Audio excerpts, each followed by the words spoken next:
देशवासी को प्रधानमंत्री संबोधन देशवासी को संबोधित करुछंती प्रधानमंत्री नरेंद्र मोदी। देश में कोरोना टीकाकरण 100 कोटी पार करिछि। टीकाकरण रे इतिहास सृष्टि करिछि Bharat.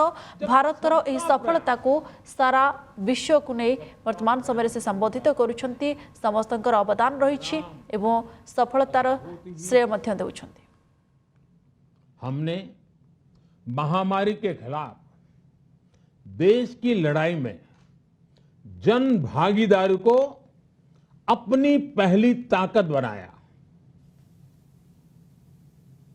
First line of defence बनाया। देश ने अपनी एकजुटता को ऊर्जा देने के लिए ताली थाली बजाई, दिए जलाए।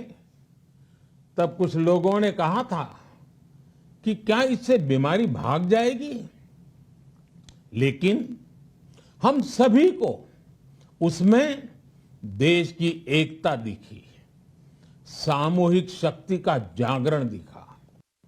इसी ताकत ने कोविड वैक्सीनेशन में आज देश को इतने कम समय में 100 करोड़ तक पहुंचाया है। कितनी ही बार हमारे देश ने एक दिन में 1 करोड़ टीकाकरण का आंकड़ा पार किया है। ये बहुत बड़ा सामर्थ्य है, प्रबंध कौशल है, टेक्नोलॉजी का बेहतरीन इस्तेमाल है, जो आज बड़े बड़े देशों के पास भी नहीं है। साथियों, भारत का पूरा वैक्सीनेशन प्रोग्राम विज्ञान की कोख में जन्मा है,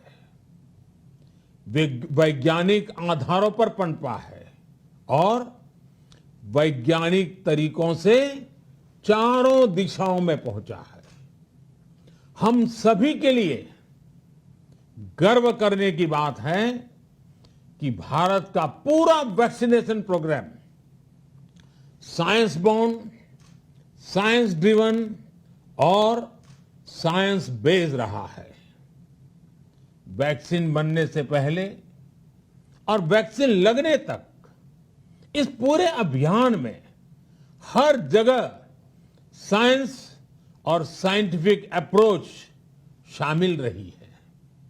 हमारे सामने चुनौती मैन्युफैक्चरिंग को लेकर भी थी, प्रोडक्शन को स्केल अप करने की भी थी। इतना बड़ा देश, इतनी बड़ी आबादी, उसके बाद अलग अलग राज्यों में, दूर दराज इलाकों में समय से वैक्सीन पहुंचाना, ये भी किसी भागीरथ कार्य से कम नहीं था।